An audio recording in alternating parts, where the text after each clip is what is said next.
terrain pour le petit match qui nous attend. Donc j'espère que tu vas pas trop nous ennuyer avec tes galettes que tu peux mettre pied droit, voire pied gauche, sachant que tu es très adroit. Donc non, mais écoute, en tout cas, je suis ravi de te voir, te revoir surtout. Et puis bon, bah, après, place à la sélection. Voilà, je t'embrasse, à bientôt. Willy, c'est le grand rendez-vous, ce 8e de finale de la Ligue des Champions? Oui, bah, c'est certainement le rendez-vous qui va conditionner la fin de saison. Et c'est vrai que de jouer Arsenal, on va dire, c'était pas, on n'avait pas forcément de préférence avec le Bayern, mais c'est vrai que ça sera spécial avec les Français. Les Français de chaque côté, hein, entre Lisa et vous au Bayern, et puis toute la troupe d'Arsène Wenger du côté d'Arsenal. Mais il n'aura pas de chance d'ailleurs, Robert, parce que bon, que ça soit d'un côté ou de l'autre, il aura des joueurs qui le connaissent bien et ça risque d'être difficile pour lui. Et qui le surveilleront. On démarre par le journal de Téléfoot, et un journal de Téléfoot dominé, Willy, par une affaire qui vous concerne indirectement. C'est l'affaire Robert Heutzer, du nom de ce jeune arbitre allemand de 25 ans, qui a reconnu avoir tripatouillé des matchs sur lesquels il pariait. Alors, à 1 an de l'organisation de la Coupe du Monde en Allemagne, j'imagine que ça bouge un petit peu du côté de la Fédé, hein, non? Vous en avez entendu parler? Oui, c'est sûr, ça fait grand bruit, mais... les Allemands sont connus pour ça, pour régler les problèmes très vite. Et je crois qu'ils ont tout mis en œuvre pour vraiment éteindre le feu le plus rapidement possible. Et surtout pour que personne ne pense que ça peut être général. C'est un cas isolé, il ne faut pas non plus en faire une généralité. Bah, c'est quand même l'ouverture de ce journal de Téléfoot présenté ce matin par Fabrice David. L'homme le plus scandaleux d'Allemagne, Robert Heutzer, 25 ans, arbitre et escroc, comme le titre Bild. Heutzer a avoué avoir manipulé le résultat de plusieurs matchs de D2 et D3 qu'il a arbitrés et sur lesquels il a lui-même parié, notamment Paderborn, 3e division contre Hambourg, 1re division en Coupe d'Allemagne. Heutzer a accordé 2 pénaltys à Paderborn et expulsé Emil Mpenza. L'arbitre sans scrupule a été dénoncé par un de ses jeunes collègues auquel il s'était confié. Ce dernier a révélé le scandale qui fait trembler l'Allemagne à 18 mois de la Coupe du Monde. Chelsea en finale de la Coupe de la Ligue d'Angleterre. Victoire 2-1 à Manchester après un 0-0 au match aller. Passe décisive de Drogba, but de Lampard. Et même si Manchester égalise d'un but superbe de Giggs, Chelsea assure sa qualification par une victoire. Coup franc direct de Duff à 5 minutes de la fin. Chelsea affrontera Liverpool en finale le 27 février. L'entraîneur de Chelsea, José Mourinho, est aussi provocateur et il se moque du Real Madrid. Ce qui compte, c'est un groupe soudé comme à Chelsea, pas des starlets d'Hollywood, a-t-il déclaré, allusion à la galaxie Real et surtout à David Beckham, dont Mourinho fustige le mode de vie. Je préfère, clairement, un Didier Drogba. Mais le Real fait toujours rêver et fait rêver qui? Adriano, la nouvelle star du foot européen. Selon lui, ses désirs de rejoindre les Galactiques rejoignent ceux de Florentino Pérez, le président du Real. Réaction immédiate à Milan, laissez-le nous. Et on les comprend, Adriano a marqué 14 buts en 19 matchs de Serie A. Facchetti, le président de l'Inter, est ferme. Stop aux tentatives de déstabilisation. Il reste chez nous. La presse espagnole annonce pourtant une entrevue entre les deux présidents. Marcel Desailly est un grand buteur au Qatar. Il a inscrit un doublé le week-end dernier. Son équipe Al Gharafa a battu Al Khor 3-0. Grâce à son grand Marcel, Al Gharafa réalise la meilleure saison de son histoire, actuellement en tête du championnat qatari. Il n'est pas beau, Marcel Desailly, qui fait une jolie saison du côté du Qatar. Et puis sachez qu'une grande campagne contre le racisme a été lancée hier à Londres par Thierry Henry. Thierry Henry choqué par l'attitude d'une partie du public, notamment lors du match Espagne-Angleterre qui a eu lieu au mois de novembre, avec ces cris d'animaux qui accompagnaient toutes les actions des joueurs de couleur. Il a décidé de réagir en lançant cette grande campagne Stand Up, Speak Up, levez-vous et exprimez-vous, avec la collaboration notamment de Ronaldinho. Regardez.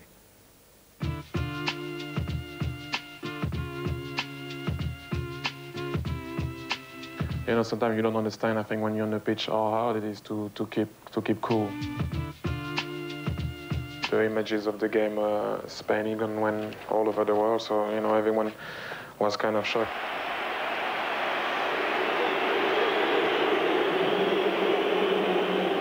After the game, we're thinking, oh, should we have walked off?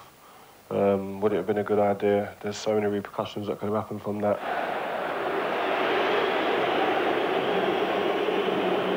You have to give credit to the way, you know, Shaun Wright-Phillips and the way Ashley Cole, the way Rio Ferdinand, like, stayed on the pitch at the end of the day. For me, I was pretty impressed because, you know, everyone has a temper, and sometimes when you hurt a human being at the end of the day, because that's not the player anymore, that you're hurting the human being. It's just like, I was amazed the way they stayed on the pitch.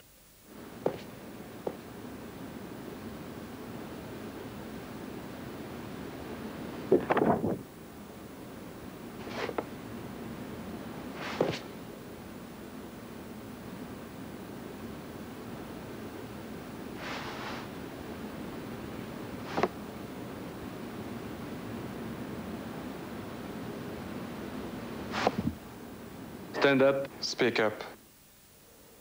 Elle est forte, hein, cette campagne. Il y a 2,5 millions de bracelets comme celui-ci, blanc et noir, qui seront vendus dans toute l'Europe à partir du 6 février au prix de 2 €. Toutes les recettes seront versées à une fondation belge, la fondation du roi Baudouin. En plus, Thierry Henry devrait être nommé très prochainement ambassadeur contre le racisme par le président de la FIFA, Sepp Blatter. C'est bien hein, que les footballeurs s'engagent également dans les combats de la société civile. C'est votre cas également, Willy, avec la bande à Lilian. L'objet de la bande à Lilian? L'objet, c'est aider toutes les personnes atteintes d'autisme, pardon, et à travers on va dire la vente de maillots de foot sur Internet, de dons particuliers, on essaye d'aider un petit peu toutes les associations et les centres qui s'occupent justement de ces personnes-là. Avec une bande de copains, c'était lorsque vous étiez à Monaco hein, que ça s'est créé, cette bande à Lilian? Elle s'est créée un petit peu plus récemment, mais c'est avec des gens oui, que j'ai rencontrés lorsque je joue à Monaco. Et on a du temps pour nous. On n'a pas... on s'entraîne en général une fois par jour le matin. On a quand même assez de temps libre. Et je crois qu'il faut le consacrer à certaines choses. Mais je crois qu'il y a beaucoup de sportifs le font. De plus en plus, et tant mieux. De plus en plus, et si on peut apporter quelque chose, tant mieux. C'est bien. Merci Willy pour cette action avec toute la bande à Lilian. Nous, ce qu'on aime dans le foot, vous n'allez pas me contredire Willy, c'est ça. Regardez, on vous avait demandé de nous envoyer vos meilleures images. Si vous voulez vous tourner en train de jouer au foot, si vous trouvez sur Internet des images incroyables, n'hésitez pas à nous les faire parvenir sur téléfoot.fr. Il y en a quelques-uns qui manient bien le cuir, hein, comme on dit. Willy, il y en a qui sont habiles. Hein. Oui. C'est joli, hein? Oui. Alors, on va avoir des buts maintenant avec la partie étrangère de ce téléfoot, en commençant bien sûr par l'Allemagne, votre pays d'adoption. Vous êtes au Bayern Munich depuis l'an 2000, 2 titres de champion et puis une victoire en Ligue des Champions. C'était en 2001. On va vous voir, Didier Froli va vous montrer votre médaille autour du cou. C'était à San Siro contre Valence après une séance de tir au but. Le Bayern, c'est évidemment un des plus grands clubs européens en termes de palmarès. Le Bayern en tête de la Bundesliga, sans jouer, puisque vos coéquipiers joueront cet après-midi à Berlin. Et coup de chance pour le Bayern. Le co-leader de la Bundesliga, Schalke 04, a perdu. Regardez, une défaite 2-0 face à Kaiserslautern. Un premier but inscrit par le Grec Yannis Amanatidis à la 56e minute, son 3e but de la saison. Et puis à la 73e, c'est le grand défenseur Stefan Blank qui permet à Kaiserslautern de s'imposer 2-0. Schalke 04 va rester derrière le Bayern. En Espagne, tout va bien pour le Barça. 3e victoire consécutive, tous les buts en 2e période. Eto'o servi par Ronaldo. 16e but pour Samuel le Camerounais. Et puis un corner de Xavi, but contre son camp de Julio Batista. 2-0 à ce moment-là pour le Barça à Séville. 3-0 après un service d'Eto'o et un but de Ronaldinho. Le 4e but, à nouveau Xavi en tant que passeur. Et à la finition, c'est Ludovic Giuli. Aujourd'hui, Barcelone compte 10 points d'avance sur le Real Madrid qui se déplacera à Numancia cet après-midi. En Angleterre, pas de première ligue en attendant le Arsenal-Manchester de mardi prochain. 4e tour de la Cup. Qualification de Manchester United à Old Trafford face à Middlesbrough. Premier but inscrit par Oshie et un doublé de Wayne Rooney. Nouvelle star anglaise. Il n'aura que 20 ans au mois d'octobre prochain. Regardez ce 3e but de Manchester, le 2e de Rooney. Quelle intuition dans les frappes de balle de Wayne Rooney. Manchester United donc qualifié face à Middlesbrough, emmené par Franck Quedru. Et puis qualification également d'Arsenal, 2-0. Regardez bien comment Patrick Vieira tire les pénaltys. Ça peut servir en Ligue des Champions, Willy. Arsenal, premier but de Vieira, deuxième but, ça c'est un classique. Passe Thierry Henry après un relais de Pires pour Freddy Ljungberg. Et qualification donc d'Arsenal, 2-0.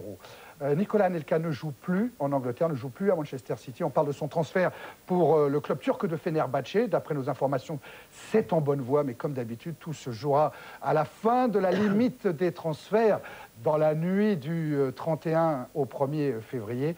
Anelka, Fenerbahçe, vous dites bravo, bien joué Nico, ou c'est dommage? Honnêtement, où il est? Honnêtement, je dirais c'est dommage, ouais.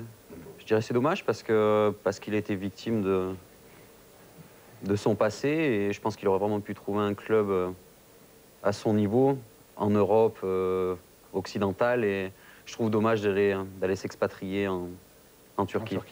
Le championnat turc est certainement très bon, mais pour lui, pour la suite de sa carrière, je pense pas que ce soit le meilleur des tremplins. On parle maintenant de la Ligue 2, une Ligue 2 que vous avez connue, Willy. C'était avec l'AS Saint-Etienne. Et c'est, vous me le confirmiez tout à l'heure, le seul but que vous ayez inscrit avec un club français. C'est ça? Oui, c'est ça. Ouais. C'était contre Toulouse. Non, ça, c'est pas du tout ce but-là. Alors, on est parti sur les matchs de la journée de Ligue 2 avec Châteauroux-Amiens et le pénalty transformé par Teddy Barquin. On passe au Havre face au Mans et une victoire du Mans, 1-0, but de Johan Aucœur qui bat Alexander Wenzel.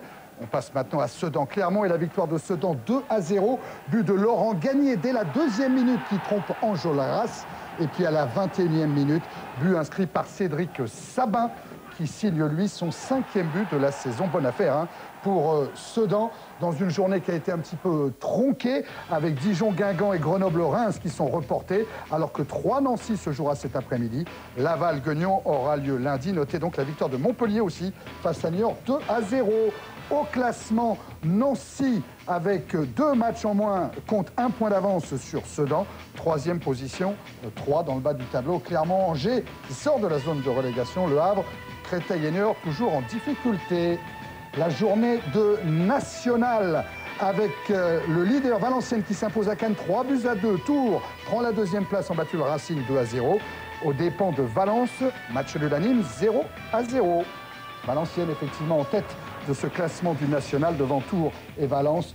Dans le bas du tableau, Besançon, Cherbourg, Romorantin rend l'étape et roi. Voilà, c'est la fin de la première partie de Téléfoot. Rendez-vous pour la 2e et la 3e partie avec les 23e et 24e journées du championnat de France de Ligue 1. La rencontre entre Luis Fernandez et Robert Pires et ce face-à-face à ne pas manquer avant Monaco, Paris Saint-Germain. D'un côté, Patrice Evra, de l'autre, Édouard Cissé. À tout de suite. Bon, c'est pas Evra, on se retrouve après la pub pour le face-à-face. Samuel, dans un instant, le dernier résumé de la 24e journée de Ligue 1, Toulouse-Marseille. Mais avant cela, Christian Jean-Pierre est en plateau. Salut Christian. Salut Thierry, salut Willy. Donc on va se plonger dans le monde des Bleus. Oui, avec Raymond Domenech qui va donner sa liste pour France-Suède jeudi. A priori, Willy ne sera pas. Sans Willy Sagnol, hein, blessé. Sûr, hein, c'est impossible. Sûr et certain, Donc ouais. pas de 28e sélection contre la Suède.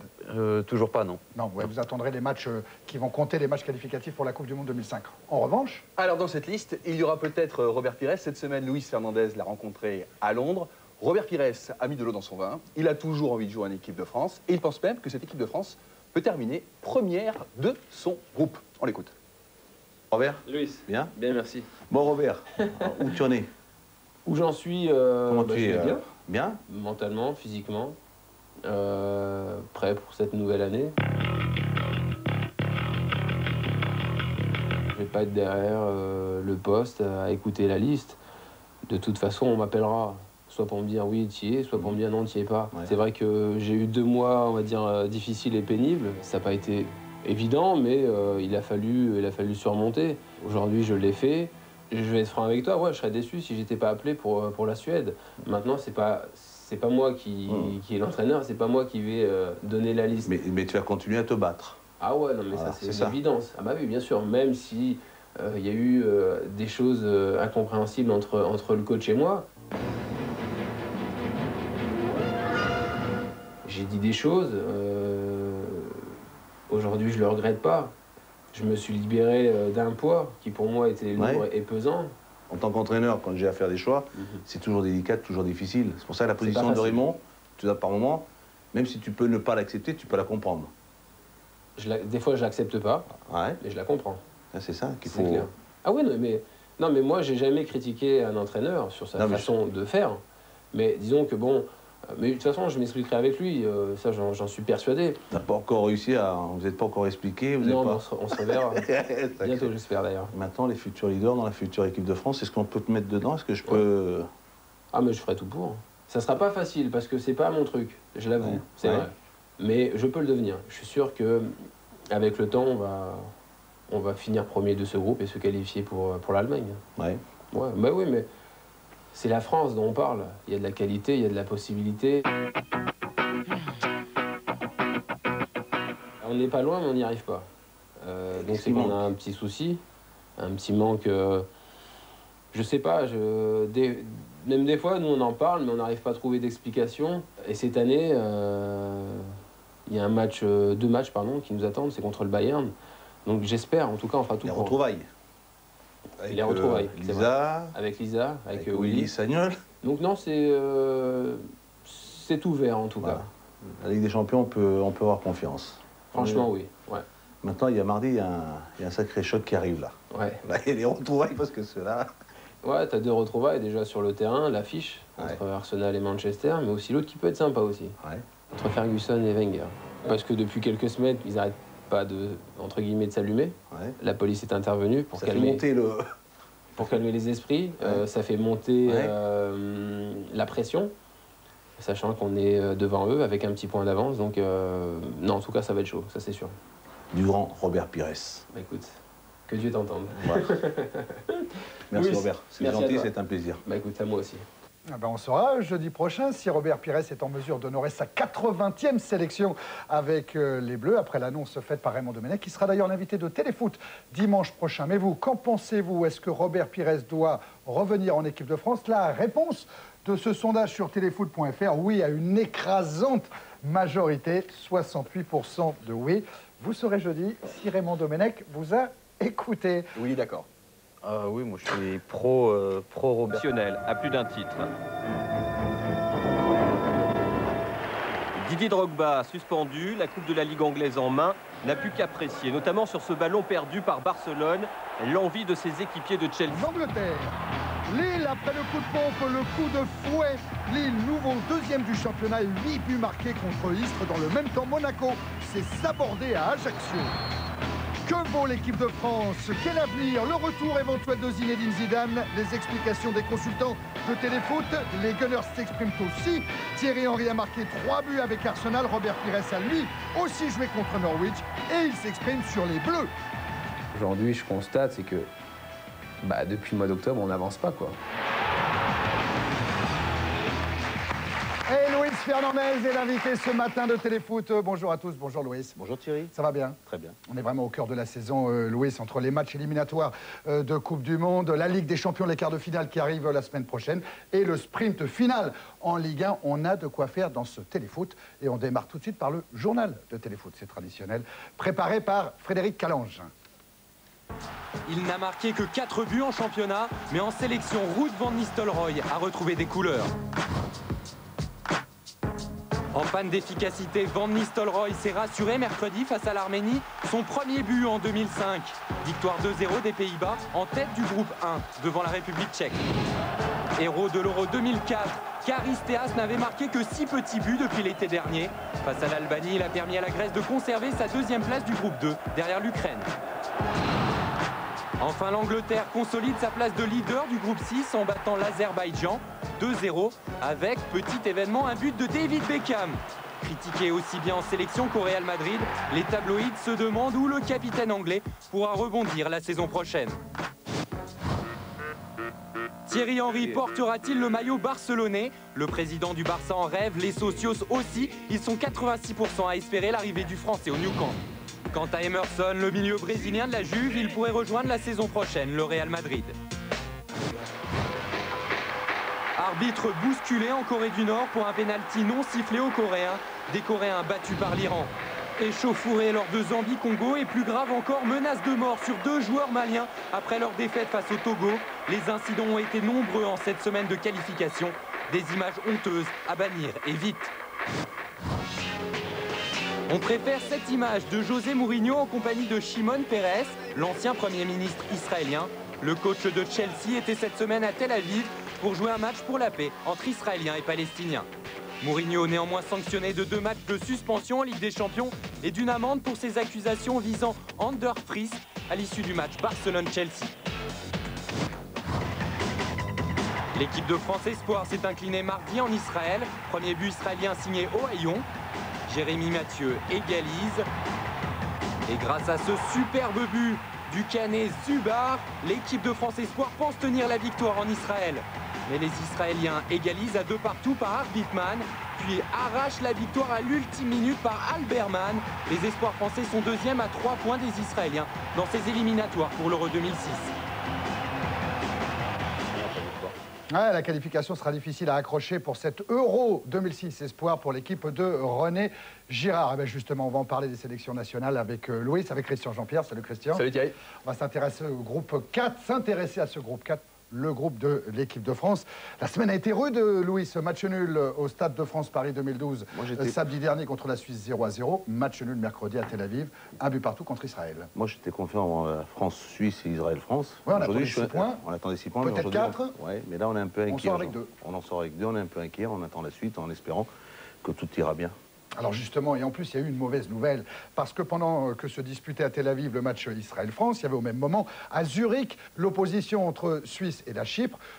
Jusqu'à la 88e minute, on se dit c'est bon, les Chypriotes vont obtenir le point du match nul.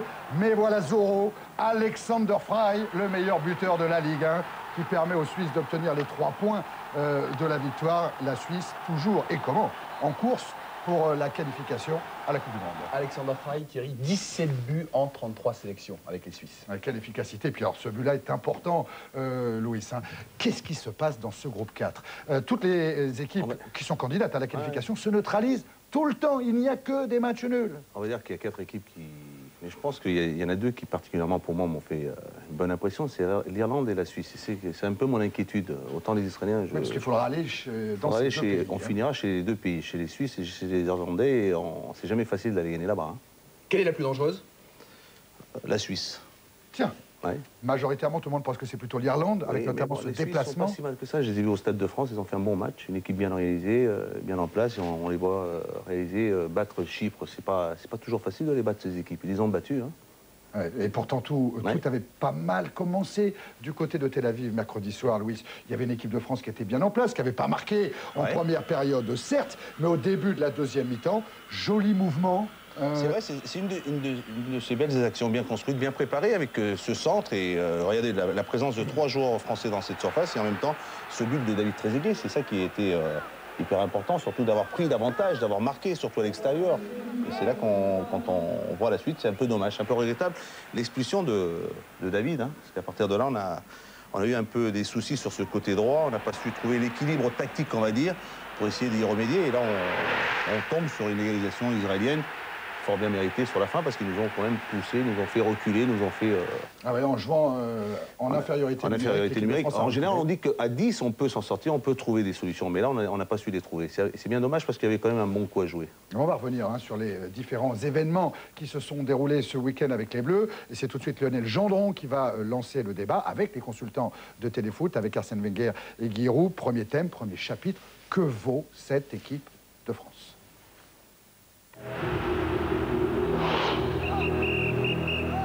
Du Stade de France à Israël, en 5 jours, Raymond Domenech et ses joueurs n'ont rapporté que 2 points et une foule d'incertitudes. Certes, la qualification reste un objectif réaliste et la France est invaincue. Mais avec 2 victoires et 4 matchs nuls, le bilan est pour l'instant décevant. Quand vous êtes professionnel, compétiteur, que vous ne gagnez pas un match, évidemment, il y a de la frustration. Mais bon, il y a de très bonnes choses aussi. Il est toujours possible de positiver, de trouver de bons enchaînements, comme ici lorsque Sylvain Wiltord fut tout près d'apporter de l'air aux Bleus. Mais le constat n'est pas brillant. La première place est fragile et même virtuelle puisque la Suisse et l'Air ont un match en moins. La marge de manœuvre est mince. Cette marge est relativement réduite, d'autant plus parce qu'il s'y est ajouté un facteur psychologique qui fait que l'équipe n'est plus convaincue qu'elle peut gagner les matchs. La France aurait pu imposer son statut après ce but instinctif de David Trezeguet, son 31e en sélection. Malheureusement, il restait encore 40 minutes à jouer. Ah oui, 40 minutes, notamment à jouer en infériorité numérique. Alors, qu'est-ce qui s'est passé, Louis? C'est vrai que jusque-là, l'équipe de Raymond Domenech avait le match en main, incontestablement. On avait le match en main, on avait l'expulsion de David. Ensuite, il y a comment te dire, c'est quand même un équilibre. Il faut défendre à 10, il faut savoir bien occuper la largeur du terrain. Et automatiquement, on a peut-être un peu délaissé un peu ce côté droit de notre défense où Willy a fait un bon match, mais automatiquement, on sentait les Israéliens revenaient systématiquement et trouvaient cet endroit le plus facile pour pouvoir passer, pour pouvoir déborder. Aussi bien que de l'autre côté, avec Malouda et Galas, on était bien équilibrés. Louis, dans votre façon de faire, vous, quand vous êtes sur un banc, dès que votre équipe joue en infériorité numérique, vous faites du coaching tout de suite? Ce qu'il y a, c'est que c'est le moment où il faut tout de suite anticiper, tout de suite trouver. Je sais que Raymond, bon, à ce moment-là, peut-être en ayant le résultat, il pensait qu'avec une certaine solidarité, une certaine envie des garçons de pouvoir garder ce résultat, on n'a pas su peut-être à ce moment-là voir quelque chose peut-être qui se passait un peu sur ce côté droit. Et c'est vrai que l'entraîneur doit tout de suite essayer de voir, d'essayer d'améliorer, d'essayer d'analyser et d'essayer de soulager un peu le rôle aussi des joueurs cadres aussi. Oui, des joueurs, sur le terrain, il y en a qui doivent prendre la parole à ce moment-là. C'est à eux aussi éventuellement s'ils le sentent, peut-être de prévenir. C'est des joueurs un peu les anciens, un peu ceux qui ont un peu plus de bouteilles, on va dire. Alors, cette équipe de France a fini donc par concéder le match nul à Tel Aviv, un but partout. On va parler de manque de réussite, de manque de chance. Manque de réussite, il a été flagrant contre la Suisse, hein, oui. Après le match nul 0-0. On a eu pas mal d'occasions contre la Suisse. On en a eu énormément, on en a eu un peu moins, mais c'est vrai qu'on a eu ces 2 ou 3 petites occasions, surtout celle de Wiltord en premier mi-temps et celle de David Trezeguet, mais c'était pas un très gros match quand même. Hein. Eh bien justement, c'est le 2e chapitre ouvert par Lionel Gendron, le manque de réussite des Bleus.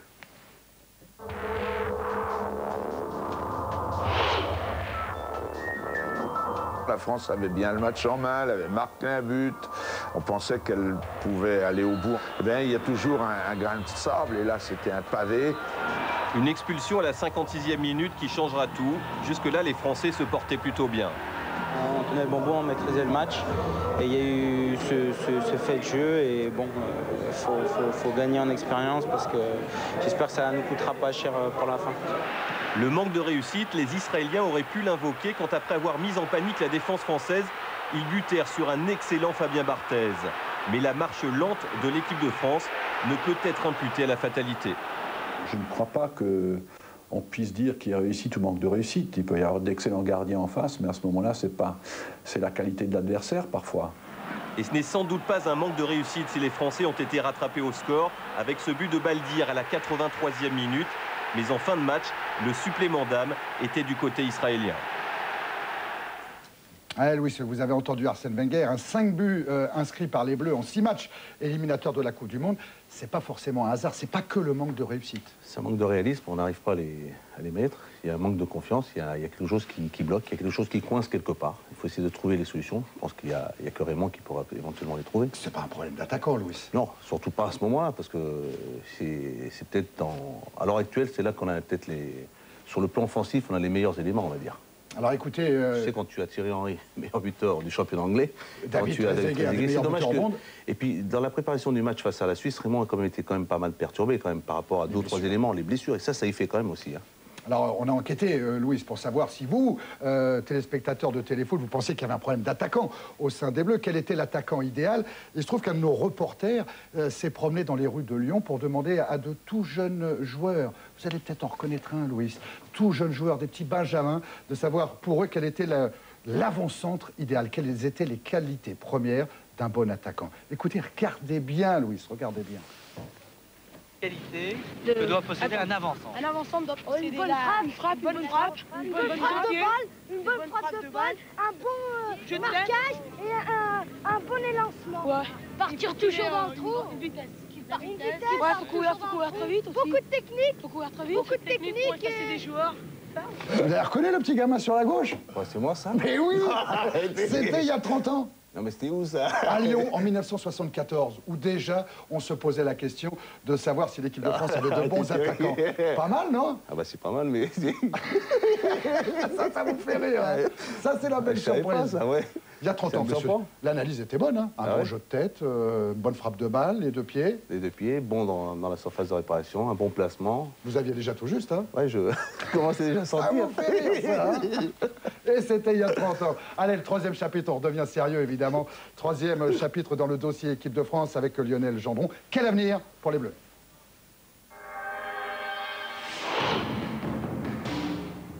C'est la première fois depuis 1932 qu'il y a le football professionnel qu'au moins 3 joueurs titulaires qui seraient titulaires indiscutables de l'équipe ont choisi eux-mêmes de regarder les matchs à la télévision et que tout le monde accepte ça. Il y en a même qui ont dit que c'était très bien. Et pour aller à la Coupe du Monde, Zinedine Zidane est appelé à la rescousse. Une campagne étrange où on ne connaît pas le degré d'implication des différents acteurs. Quant à Raymond Domenech, il affirme « Je suis ouvert à toute possibilité. J'ai toujours dit, la liste n'a jamais été fermée. » L'équipe de France a du mal à grandir. Le problème est qu'elle n'a plus beaucoup de temps.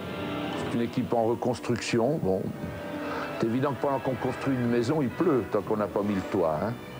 On en est là. Ah, toujours le bon sens de Giroud. Christian, il reste 4 matchs à jouer dans ces éliminatoires de la Coupe du Monde. Déplacement en Suisse, déplacement en Israël, la réception des îles Féroé et de Chypre. Le mot d'ordre est assez simple. Hein. Vous aimez le rugby? Oui. Eh ben, il faut faire le grand chelem. Voilà, il faut gagner les 4 matchs. Il faut faire le grand chelem et gagner les 4 matchs. Pourquoi? Parce qu'il ne faut surtout pas espérer jouer un match de barrage. En barrage, vous pouvez tomber contre l'Espagne, contre l'Angleterre, contre le Portugal. La meilleure des choses pour atteindre l'Allemagne en 2006, c'est d'être premier du groupe. Alors pour être premier du groupe, il faut terminer premier. Et il faut terminer premier avec qui? Avec les meilleurs joueurs français, même s'ils évoluent à l'étranger. L'union sacrée. L'union sacrée autour de l'équipe de France et autour du sélectionneur national. Donc si des gens comme Zizou, Thuram ou autres sont prêts à revenir, il ne faut pas hésiter à les prendre. Ah, tout de suite, oui, c'est le retour de Zinedine Zidane. C'est le thème qui a été lancé par le journal. C'est la question que l'on se pose, mais il faut arrêter. Je pense qu'il faut être conscient quand même. Le cas Zidane, c'est le retour de Zizou, ça aurait été à une époque, tout de suite, une fois qu'on finit le championnat d'Europe ou la Coupe du Monde, c'est à ce moment-là qu'on prend peut-être l'initiative de prendre tout de suite soin, d'essayer de lui faire comprendre qu'il faut qu'il reste. Et on ne le laisse pas comme ça pendant un certain temps. C'est peut-être à ce moment-là qu'il aurait fallu le convaincre. On a les instances fédérales, c'est à ce moment-là qu'elles auraient dû continuer, insister, à maintenir un peu ce groupe. Tu vois, c'est Thuram, Lisa, plus Zizou, c'est de garder ça, d'essayer de leur faire comprendre l'utilité. Je suis d'accord avec vous, Louis, mais ça, c'est le passé. C'est le passé. Qu'est-ce qu'on fait maintenant? On va chercher Zidane. On a 4 matchs à jouer, Louis. Il faut gagner les 4 matchs. Comment on fait pour revenir, hein? Moi, j'en suis convaincu, il ne reviendra pas. Hein. Tout le monde serait content, tout le monde serait heureux. Maintenant, il y a Raymond... Tiens, juste, pendant que vous parlez de ça, on va regarder le sondage effectué par le journal L'Équipe auprès d'un échantillon représentatif. Là, c'est un vrai sondage, avec un vrai panel. 74% des amateurs de football souhaitent le retour de Zinedine Zidane en équipe de France. Nous, à téléfoot.fr, on a fait un peu la même chose, mais ce n'est pas un sondage. Hein. Là, il y a eu 19 000 votants. C'est à peu près les mêmes proportions. Mais oui, on est d'accord. S'il veut jouer, on est tous d'accord qu'il revienne. Imagine-toi dans quelle position, dans quelle situation. C'est compliqué, c'est très difficile. Cette notion de surtout quand tu as pris la décision, quand tu as pris une décision d'arrêter, de mettre un terme à cette carrière internationale, on a tous souhaité qu'il continue, qu'il reste encore, on le voit jouer encore au Real, on a envie qu'il apporte quelque chose, mais sa décision est prise. Mais je ne le vois pas, et d'ailleurs ça a été... Je suis à moitié d'accord avec vous, Louis.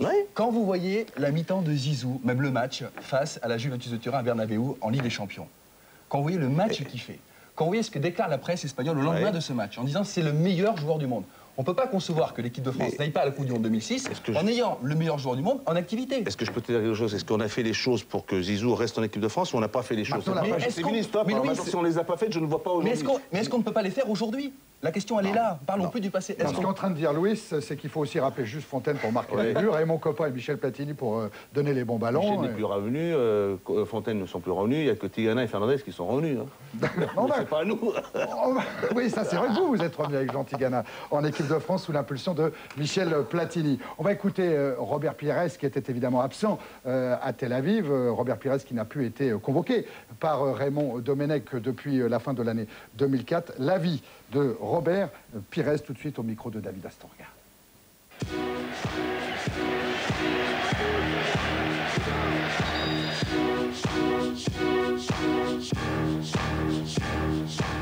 J'aurais aimé être à Tel Aviv avec eux, et sachant que je suis à Londres, chez moi, en train de regarder le match, oui, c'est difficile. heureux et après déçu. Quand ils égalisent, tu te dis, bon, bah, l'Allemagne, ça va être de plus en plus dur, quoi. Et quand tu sais que tu es joueur et que tu peux être sélectionné dans cette équipe, je peux te dire que c'est rageant quand même, ouais. Dans ce milieu-là, comme dans tous les autres, oui. Austère. Bah oui, puisque tu sais, ça fait maintenant 12 ans que je suis dans le milieu, je l'ai ouvert une fois, je me suis fait allumer, mais en tout cas, je regrette pas. Pas du tout, non. Que je sois jugé sur mes qualités parce que je suis pas bon, parce que je suis pas en forme, ouais, là je dis ok, d'accord, il n'y a pas de souci. Maintenant, parce que j'ai fait des déclarations, parce que j'estimais que c'était pour l'équipe de France, non, là je suis pas d'accord, quoi. Je respecte tout ce qui est choix, tout ce qui est tactique, même si on en a discuté au mois d'octobre, même si je n'étais pas d'accord sur certains points, aujourd'hui je constate, c'est que bah, depuis le mois d'octobre, on n'avance pas, quoi. Pour moi, c'est la seule analyse que je peux faire.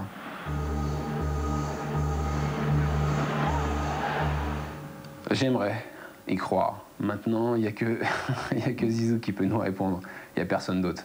Que ce soit Zizou, que ce soit Tutu, que ce soit Maké, que ce soit Dacour, ils sont les bienvenus, quoi. C'est clair. Et il faut arrêter de dire non, il ne faut pas les prendre parce qu'ils sont trop vieux, quoi. Mais c'est ce qu'on risque d'entendre. Vous vous préparez quand même à disputer le prochain match qualificatif pour la Coupe du Monde? Très franchement? Ouais. Ouais. Je me prépare et j'espère que j'y serai. Tout simplement. Parce que j'aime cette équipe de France, voilà. C'est tout simple. Le prochain match des Bleus, ce sera le 3 septembre au Stade de France, Paris 2012 contre les îles Féroé. 4 jours plus tard, ce terrible déplacement en Irlande face à la sélection de Roy Keane. On va refermer pour le moment ce dossier équipe de France. C'est bien exprimé, Robert. Hein. Oui, mais c'est l'éternel problème entre le sélectionneur et les joueurs. C'est clair. Vous avez connu les deux côtés. Quand on aime l'équipe de France, on aime l'équipe de France. On est très attaché à l'équipe de France. Et je comprends tout à fait ça. Il faut, plus que jamais. Hein. Et en fait, on ne va pas tout à fait d'ailleurs fermer le dossier équipe de France, puisqu'on va parler de Thierry Henry, qui était absent lors de ces 2 matchs, victime d'une élongation au mollet après un match de Ligue des Champions contre le Bayern Munich. C'était le 9 mars dernier. Il n'a pas joué les 2 matchs en bleu, mais hier, il était bien au sein de l'équipe formée par Arsène Wenger face à Norwich. Et il a fait un carton, Thierry Henry, la 31e journée de la Première Ligue. Notre saga avec toujours le commentaire de Thierry Coiffier. Thierry Henry est rétabli. Grâce à lui, Arsenal a repris la 2e place à Manchester United. Épisode 31. French national team rested him well and we benefited, yes. De quoi donner des regrets à Raymond Domenech. Face à Norwich, Thierry Henry a frappé 3 fois. La première à la suite des efforts conjugués de Mathieu Flamini et de Robert Pires. La deuxième, 3 minutes plus tard, au terme d'un exercice solitaire. Top quality, top class, top man, Thierry Henry. En seconde période, celui qui a tant manqué aux Bleus cette semaine inscrit son 25e but en championnat. Arsenal s'impose finalement 4-1 et chip à Manchester United la 2e place du classement. Maudit. Maladresse ou malédiction. Manchester United n'a pas réussi à battre Blackburn à Old Trafford. Les tentatives des Red Devils sont aussi nombreuses qu'infructueuses, en partie à cause des réflexes miraculeux du gardien des Rovers ou de ses défenseurs. Score final, 0-0. Plus que 3. 3 victoires suffisent désormais à Chelsea pour s'assurer le titre. Il reste 7 journées de championnat. À Southampton, les Blues se sont facilement imposés grâce notamment à un doublé de Gudjohnsen. Ambiance délétère à Newcastle. Mon bon coéquipier Boyer et d'ailleurs solutionnent leurs problèmes à coups de poing. Résultat, une double expulsion et une sévère défaite 3-0 pour Newcastle. Oh, ça chauffe, hein? C'est incroyable. C'est la première fois que je vois ça. Chez les Magpies. Non, c'est déjà arrivé. Ouais, c'est déjà arrivé. C'est moi qui je vois ça. S'allument comme ça. Entre 2 coéquipiers. Moi, c'est un mauvais week-end pour Newcastle. Je suis sûr que c'est arrivé avec vous d'ailleurs, Loïs. Jamais je me suis battu avec un coéquipier sur le terrain. C'est un mauvais week-end pour Newcastle. que ce soit en rugby ou en foot, c'est un très mauvais week-end. Pour Newcastle, Thierry Henry qui marque 3 buts. Avouez que Raymond Domenech n'a pas de chance. Hein. Au moins, ça veut dire que le staff médical de l'équipe de France a bien soigné Thierry Henry, ça c'est sûr. Hein. Ils l'ont bien préparé pour son match. Arsène doit être content. Arsène doit être très content.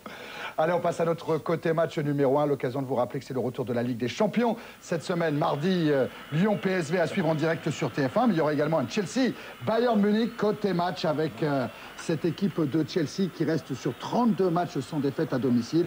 Mais Chelsea qui va se méfier du Bayern Munich à l'image de Claude Makelele dit attention à cette équipe allemande qui a l'expérience, qui a l'efficacité. Néanmoins, à Téléfoot, on a choisi une victoire de Chelsea à Stamford Bridge pour ces quarts de finale aller de la Ligue des Champions. C'est la fin de la première partie de Téléfoot. Dans la deuxième partie, on parlera de la Ligue 2 et de la Ligue 1 avec notamment le super score de Lille face à Istres.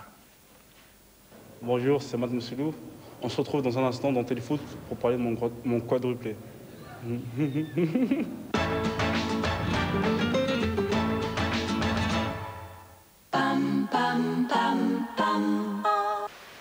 Votre assureur auto vous a jeté. Bienvenue chez Assu 2000. Assu 2000, ouvert à tous, vraiment à tous. Testons l'efficacité du gel Viveldop, fixation extrême, ultra